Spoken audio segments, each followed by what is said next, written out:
जय हिंद फ्रेंड्स।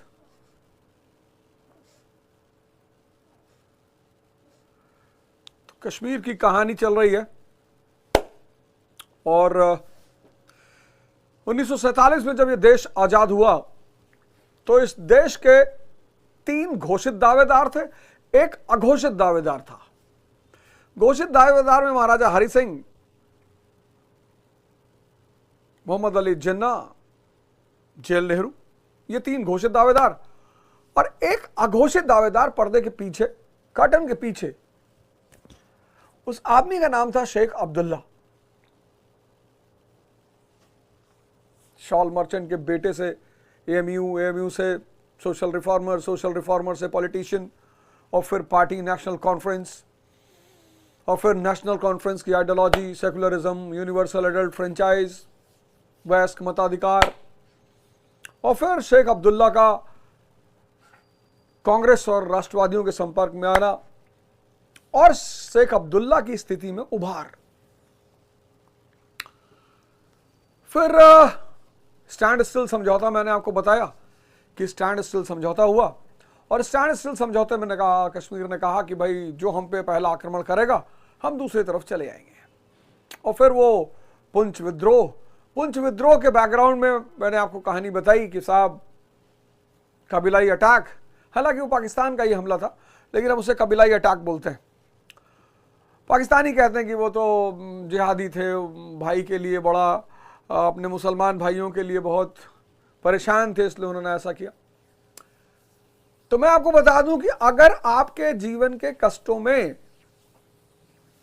एक बात यहां मैं स्पष्ट कर दूं, आपका भाई कौन है? जो आपको डेंगू होने पे प्लेटलेट दे रहा है वो आपका भाई है।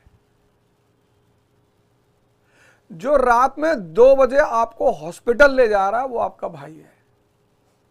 जो आपकी मुसीबत में आपके साथ खड़ा है वो आपका भाई है।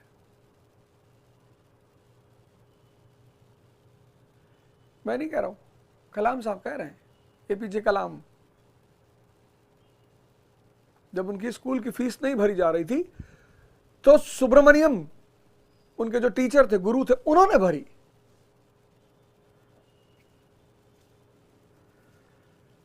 मुसीबत में, मैंने कहीं सुना, शायद आपको चुटकुला लगे लेकिन मुझे तो यथार्थ लगा, कि आर्यभट्ट जो है एक बार यह पता करने की कोशिश कर रहे थे कि मुसीबत में कौन कौन सा रिश्तेदार उनके काम आया था। आर्यभट्ट एक बार यह ढूंढ रहे थे कि जब वो मुसीबत में थे तो उनका कौन कौन सा रिश्तेदार था जो उनके काम आया था। पता नहीं, कोई पता लगा कोई नहीं आया। कहते हैं बस वहीं से शून्य की खोज हुई। स्थितियां बिगड़ रही हैं, तनाव दोनों तरफ बढ़ रहा है, मिसाइल टेस्टिंग हो रही, मॉक ड्रिल हो रही है, कुछ भी हो सकता है और युद्ध होगा तो हम सब अपने देश के साथ खड़े हैं और खड़े ही रहेंगे। लेकिन इस युद्ध से फायदा किसको है? कोई तो है पर्दे के पीछे जिसको इस युद्ध से फायदा हो रहा है, जो इंडिया और पाकिस्तान को हथियार बेच रहा है। इस युद्ध से उनको फायदा हो रहा है। आर्थिक मंदी के दौर से गुजर रहे हैं दुनिया के बड़े बड़े पूंजीपति देश। तो एक युद्ध तो उन्होंने छुड़वा दिया रूस और यूक्रेन में, एक छिड़वा दिया मिडिल ईस्ट में। अब गौर करो आप, इस युद्ध से, इंडिया पाकिस्तान का युद्ध अगर होगा तो इस युद्ध से किसको फायदा होगा? जो देश, जो कंट्रियां वेपन बेचती है, जो देश हथियार बेचते हैं, इनका फायदा होगा। अभी हमने राफेल के लिए समझौता किया है, किससे? फ्रांस से। पाकिस्तान और इंडिया का अगर युद्ध होगा तो फ्रांस को फायदा होगा। पाकिस्तान और इंडिया का युद्ध होगा तो यूएस का फायदा होगा। पाकिस्तान और इंडिया का युद्ध होगा तो स्वीडन का फायदा होगा। आर्थिक मंदी से दुनिया गुजर रही है। एक युद्ध इन्होंने छिड़वा रखा है, रूस और यूक्रेन। रूस और यूक्रेन का युद्ध, यहां हथियार बेच रहे हैं जम के। एक युद्ध इन्होंने छिड़वा रखा है इजराइल पैलेस्टीन, यहां हथियार बेच रहे हैं जम के। एक युद्ध ये छेड़ने के चक्कर में है यूएस और ईरान, संभावित है ये। एक युद्ध शुरू हो जाएगा भारत और पाकिस्तान।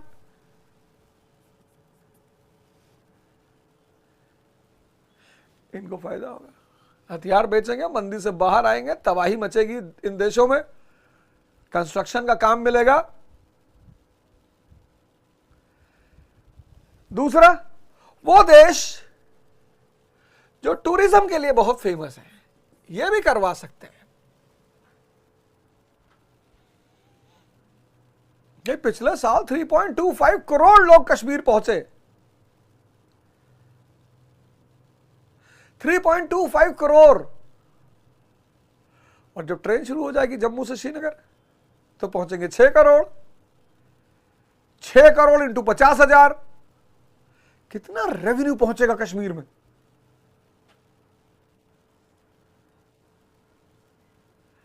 कोई तो पर्दे के पीछे खेल खेल रहा है। पाकिस्तान भी करवा सकता है, इस हमले में सीधे सीधे पाकिस्तान का हाथ है, यह बिल्कुल सत्य है। इन लोगों ने पैसा, अब इनके पास कोई काम धंधा तो है नहीं, तो सुपारी का काम करते हैं ये। ना इनके पास इंडस्ट्री है, ना टूरिज्म है, ना यहां कोई पढ़ने जाना चाहता है। इनके पास एक इंडस्ट्री है, सुपारी इंडस्ट्री। पूरी दुनिया में कहीं खुराफात करवाना हो तो इनको आगे करवा लो, ये कर लेंगे, ये कर लेंगे। और इनको लगा अच्छा ये भी परेशान है, बलूचिस्तान एकदम अलग होने की कगार पे है, और पाकिस्तान को जोड़ने का सबसे सॉलिड तरीका क्या है, इंडिया पर हमला, और सारा पाकिस्तान एक हो जाएगा तुरंत। इससे इनको भी फायदा हो रहा है। यूरोप की जो कंट्रीज टूरिज्म के लिए फेमस है, इनको भी फायदा हो रहा है।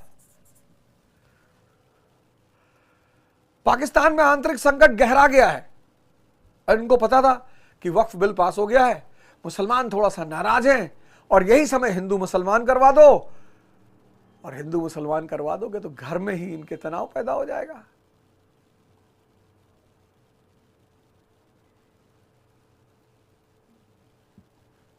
चाइना,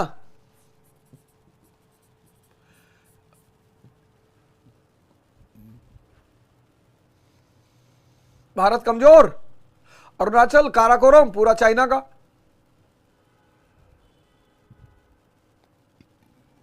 अरुणाचल काराकोरम पूरा चाइना का। सिल्क रूट पे चाइना का कब्जा।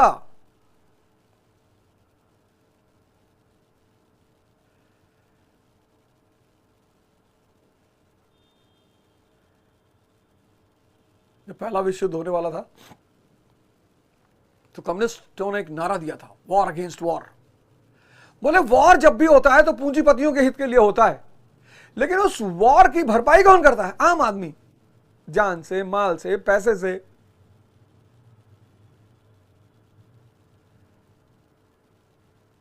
और जो भी कीमती होगा उसके लिए युद्ध तो होगा ही, जो भी कीमती होगा उसके लिए युद्ध तो होगा ही। 1947 के बाद जब जनवरी 1948 में नेहरू जी यूएन में इस मुद्दे को लेकर चले गए, तो नेहरू जी को एक बात का बड़ा भरोसा था शेख अब्दुल्ला पर, कि शेख मेरा आदमी है। दोनों कश्मीरी, जेल नेहरू भी कश्मीरी, शेख अब्दुल्ला भी कश्मीरी, तो हो सकता है कश्मीरी उम्मत की भावना पैदा हो गई हो कि हम दोनों कश्मीरी। तो नेहरू जी को बड़ा कॉन्फिडेंस था शेख अब्दुल्ला पे कि भाई प्लेबिसाइट होगी, क्योंकि स्टैंड स्टिल अग्रीमेंट में एक पॉइंट है प्लेबिसाइट वाला कि कश्मीर का पूर्ण विलय तभी होगा जब इंस्ट्रूमेंट ऑफ एसेशन का एक सिद्धांत था कि पूरा कश्मीर का विलय तब होगा जब वहां प्लेबिसाइट होगी, और प्लेबिसाइट अगर होगी तो शेख हमारा आदमी है, और शेख को कश्मीरी लोग मानते हैं। तो शेख की स्थिति को मजबूत करने के लिए मार्च 1948 में पीएम बनवा दिया उसको। जैसे उसको पीएम बनाया वो कश्मीर का स्टार बन गया। मैंने बताया आपको पिछली क्लास में, लैंड टू द टिलर, अरे उसने कहा ये सारे सामंतों से जमीन छीन के ये मुसलमान किसानों को दे दो, और मनी लेंडिंग पर 75-25 नहीं, 25-75, और शेख अब्दुल्ला बन गए कश्मीर के नायक। हिंदुओं के हितों में प्रहार हुआ तो 1949 में बनी प्रजा परिषद, डोगरा नेतृत्व में प्रजा परिषद का गठन हुआ। 1950 तक पहुंचते पहुंचते 1950 तक पहुंचते पहुंचते कश्मीर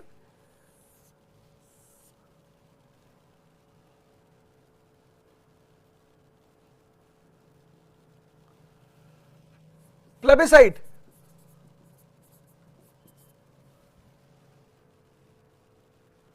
के तत्व से बंध चुका था।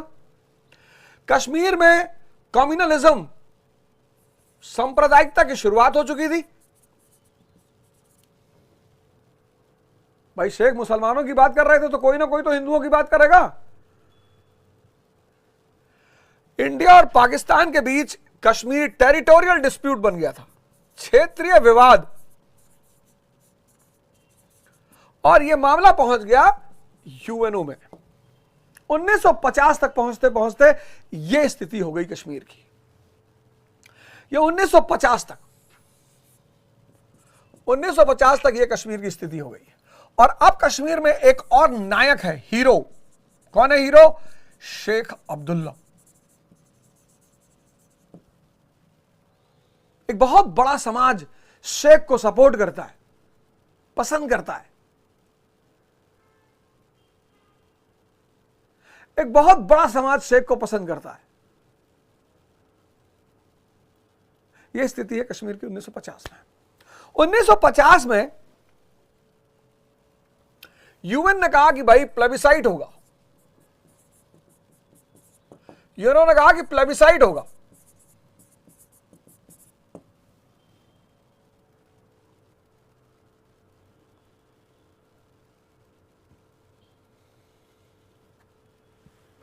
यूएन ने कहा 1950 में कि प्लेबिसाइट होगा, प्लेबिसाइट कश्मीर जेएनके में प्लेबिसाइट होगा। पाकिस्तान ने कहा एक ही शर्त पे होगा। बोले कौन सी शर्त? पाकिस्तान ने एक शर्त रख दी, कहा पहले शेख अब्दुल्ला को हटाओ, ये इंडिया का आदमी है, नेहरू का आदमी है, इसको हटाओ। अब जब मोहम्मद अली जिन्ना ने शर्त रख दी कि शेख अब्दुल्ला को हटाओ, नहीं पाकिस्तान ने जब शर्त रख दी कि शेख अब्दुल्ला को हटाओ, तो भारत कहां पीछे रहता? भारत ने भी शर्त रख दी, इंडिया ने भी शर्त रख दी कि पीओके में जो पाकिस्तान की आर्मी है इसको हटाओ। दोनों ने शर्त रख दी।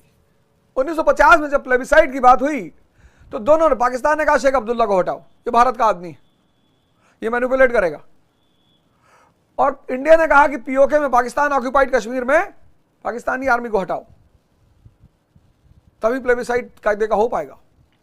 दोनों ने शर्त रख दी। अब इससे पहले कि यूएन कोई डिसीजन लेता, एक कांड हो गया एशिया में। कांड शब्द बड़ा प्यारा है, लंका कांड, सुंदर कांड, किष्किंधा कांड, बाल कांड, अयोध्या कांड। कांड शब्द बड़ा प्यारा है, अक्सर लोग उसे नेगेटिव टर्म में देते हैं, पर वो है शब्द बड़ा प्यारा। एक कांड हो गया 1950 में, एक कांड हो गया एशिया में, कोरियन क्राइसिस, कोरियाई संकट पैदा हो गया, नॉर्थ कोरिया और साउथ कोरिया। अमेरिका को लगा कि भाई अगर उधर ध्यान नहीं दिए तो कोरिया हाथ से निकल जाएगा। पाकिस्तान तो अपना तो क्षेत्रीय बना लिया। पाकिस्तान को बनाया यहूदियों ने, मुसलमानों ने नहीं बनाया।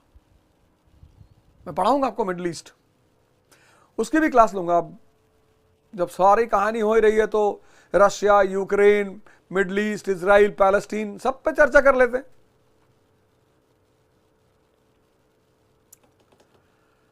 तो भैया, और कोल्ड वॉर शुरू हो चुका था, शीत युद्ध शुरू हो चुका था रूस और यूएस के बीच में, यूएसएसआर और यूएस के बीच में शीत। अब एक नया डेवलपमेंट हिस्ट्री में हो चुका था, शीत युद्ध, कोल्ड वॉर। और कोल्ड वॉर का शिकार कोरिया भी हुआ, वियतनाम हुआ, अफगानिस्तान तो बर्बाद ही हुआ कोल्ड वॉर में। ईरान, इजिप्ट, क्यूबा, जर्मनी, ये सब कोल्ड वॉर के शिकार हुए। तो 1950 में कोरियन संकट पैदा हो गया, नॉर्थ कोरिया साउथ कोरिया संकट पैदा हो गया, अमेरिका भागा कोरिया की तरफ। अरे बोला पाकिस्तान ने कहा प्लेबिसाइट, बोला बाद में। अरे बोले भाड़ में गई प्लेबिसाइट यार, मेरा इलाका चला जाएगा, ये तुम लोग के चक्कर में मेरा अपना इलाका चला जाएगा और फार ईस्ट पे कब्जा रखना है। प्लेबिसाइट टल गई, कोरियाई संकट की वजह से प्लेबिसाइट टल गई।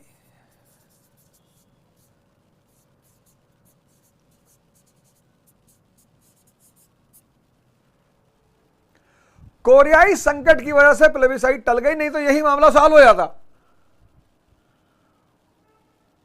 कि बाद में देखेंगे। अच्छा 1950 में प्लेबिसाइट टल गई और 1950 में, अब कनेक्ट करना,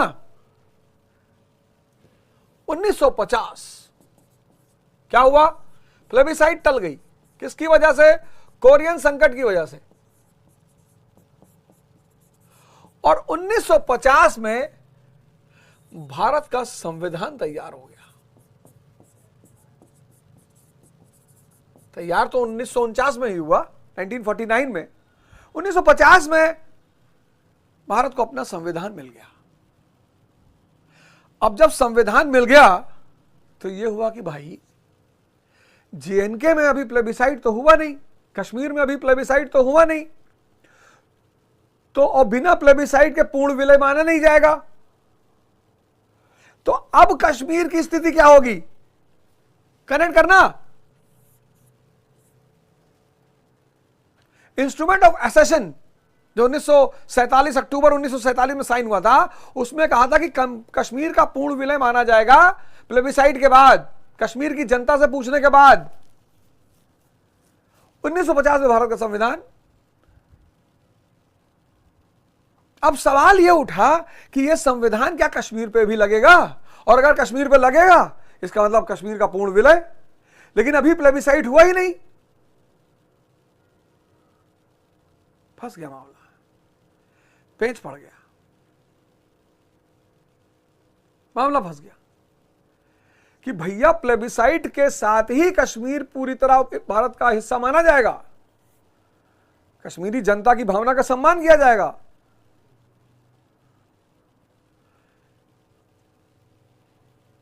तो पंडित जी ने शेख से कहा कि शेख अपनी अपनी देख। अरे उसने कहा पंडित जी हम आप भाई, आपके कहने पे क्या क्या नहीं किया मैंने, मैं आप ही का तो आदमी हूं। पंडित जी ने कहीं कहीं भावुकता से निर्णय ले लिए, और राजनीति और भावुकता का कोई संबंध नहीं है। कुछ बातें तो मैं बड़े दावे के साथ कह सकता हूं, अनुभव हो गया ना। राजनीति और भावुकता का कोई संबंध नहीं है ही नहीं। हरशंकर परसाई जी की किताब है, तब भी ऐसा ही था। उसमें कहानी है 3 सयाने, आप पढ़िएगा कभी, आपको पता चलेगा राजनीति होती क्या चीज है। अगर आपको भी राजनीति का मतलब अभी तक नहीं पता है तो आप हरिशंकर परसाई जी की किताब है तब भी ऐसे ही था, उसकी एक कहानी है 3 सयाने, पढ़िएगा, बड़ा आनंद आएगा आपको। और अगर आप नहीं पढ़ना चाहते हैं कोई बात नहीं, हम पढ़ाएंगे सुबह आपको, उसकी आप टेंशन ना लें। तो अब यहां पे बात हुई तो पंडित जी भावुक हो गए। पंडित जी ने कहा हाँ यार, पंडित जी पढ़े लिखे आदमी थे, बहुत डेमोक्रेटिक आदमी थे, बहुत ज्यादा पढ़े लिखे थे, और बहुत ज्यादा पढ़े लिखे आदमी के साथ एक दिक्कत ये होती है क्योंकि वो ज्ञानी होता है। ज्ञानी होता है तो थोड़ा सा गुस्सैल होता है, थोड़ा सा भावुक भी होता है। जैसे हमारे अखिलेश भैया हैं, वो भावुक भी हैं और गुस्सैल भी हैं, गुस्सा कर जाते हैं। उनसे अगर आप मिले तो हमारी तरफ से कहें इस बात को कि 34 में आप ही बनेंगे प्रधानमंत्री, आप टेंशन ना लें।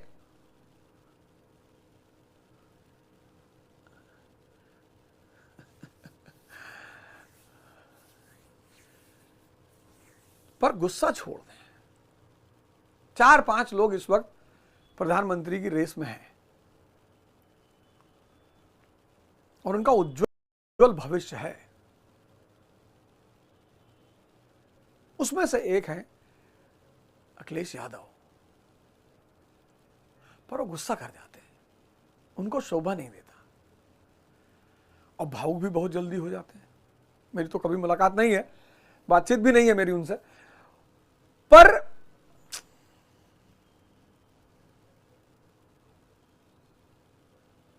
पंडित जी भावुक हो गए। और जब पंडित जी भावुक हो गए तो पंडित जी ने कश्मीर को 1950 में एक तोहफा दिया। कौन सा तोहफा?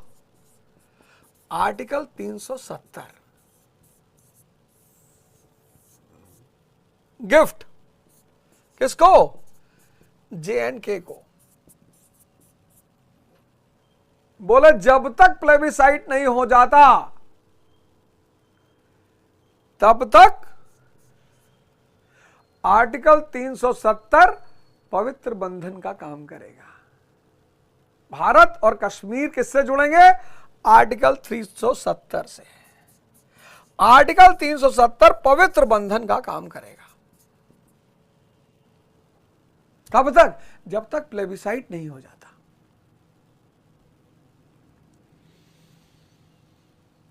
और ये तोहफा मिलने के बाद ऑटोनॉमी, JNK को ऑटोनॉमी, विशेष दर्जा, कश्मीर में कोई बाहरी रह नहीं सकता, वहां जमीन नहीं खरीद सकता, और बड़े सारे, आपने तो आर्टिकल 370 वाला जब आप पास हुआ था तो आपने पढ़ा ही होगा बहुत सारी बात।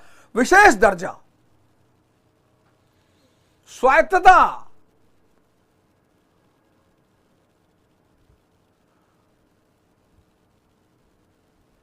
और शेख साहब भागे, आर्टिकल 370 का केक लेके भागे कश्मीर की तरफ।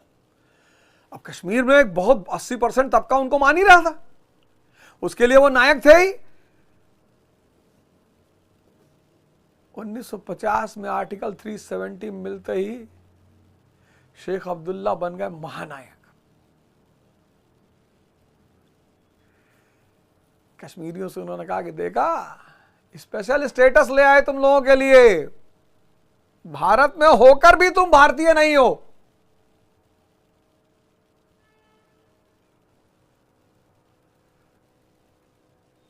बड़ी उपलब्धि थी। तुम भारत के हो, भारतीय तुम्हारे नहीं है। बड़ी गजब का खेल। खैर राजनीतिक दृष्टिकोण से उचित भी था, क्योंकि भाई सरकार ने प्लेबिसाइट का वादा कर रखा था, तो राजनीतिक दृष्टिकोण से तो बहुत अच्छा था। लेकिन अब आप देखो शेख अब्दुल्ला की स्थिति, बहुत स्मार्ट आदमी शेख अब्दुल्ला। और कश्मीरियों के बारे में तो मेरी ये राय है कि मार्च 1948 में शेख अब्दुल्ला बन गए हीरो। कहां के? कश्मीर के। क्यों बन गए हीरो? भैया इन्होंने लैंड टू द टेलर, जो मजदूर थे उनको जमीन दिलवा दी।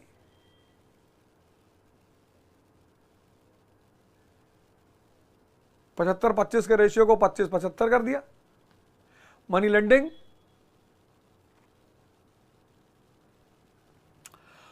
और 1950 में शेख अब्दुल्ला बन गए कश्मीर के सुपरस्टार। क्यों? आर्टिकल 370 की वजह से।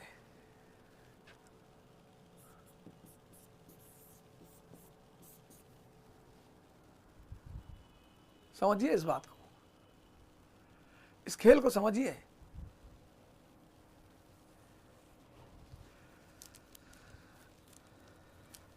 इस खेल को समझिए। वो जो आदमी हिडन था, हिडन, वो जो आदमी पर्दे के पीछे था 1947 में, वो अब सुपरस्टार है जम्मू एंड कश्मीर का, राजा है। अब अगर कश्मीर में किसी की चलेगी तो वो आदमी होगा Sheikh Abdullah.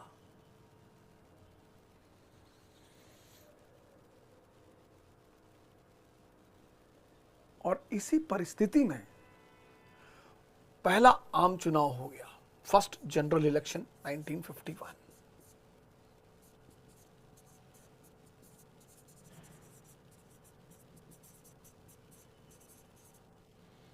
First general election हो गया 1951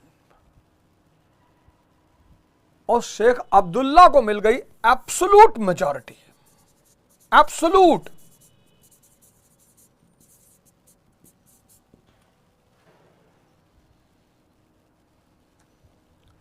जैसे आम आदमी को पार्टी को मिली ना 70 में से 67,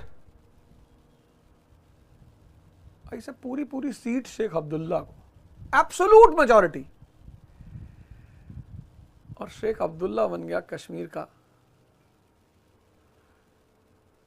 राजा, बिना क्राउन का राजा। बस यहीं से कश्मीर की स्थिति में एक और परिवर्तन आ गया, बड़ा जबरदस्त परिवर्तन, बड़ा खतरनाक परिवर्तन। कभी कभी आप किसी आदमी को इसलिए ताकतवर बना देते हो कि वो आपका आदमी है, पर वो सिर्फ वक्त का इंतजार करता रहता है।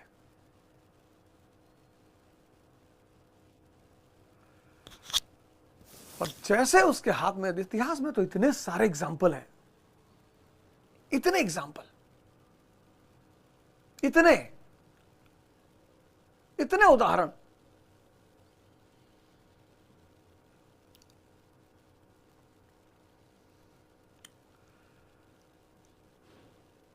पंडित नेहरू ने शेख अब्दुल्ला को जेएनके में बना दिया सुपर पावर।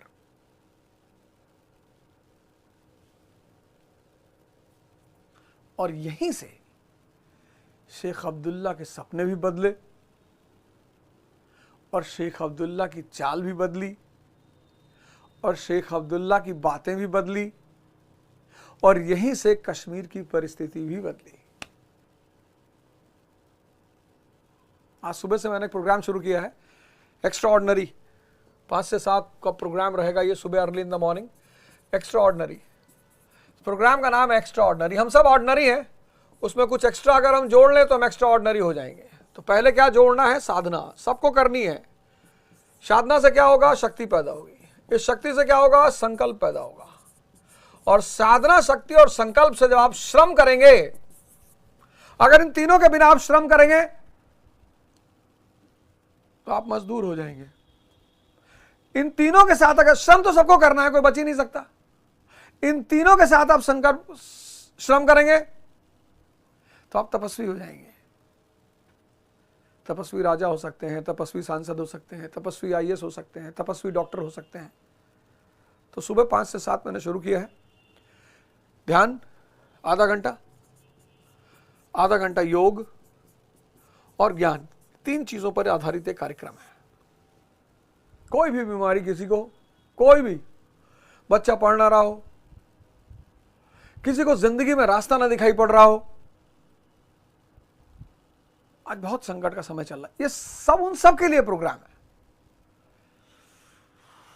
क्यों पढ़ना है? पढ़ना ही को मजा कैसे बनाया जाता है मैं बताऊंगा। इसमें एक से एक मुद्दे उठाऊंगा।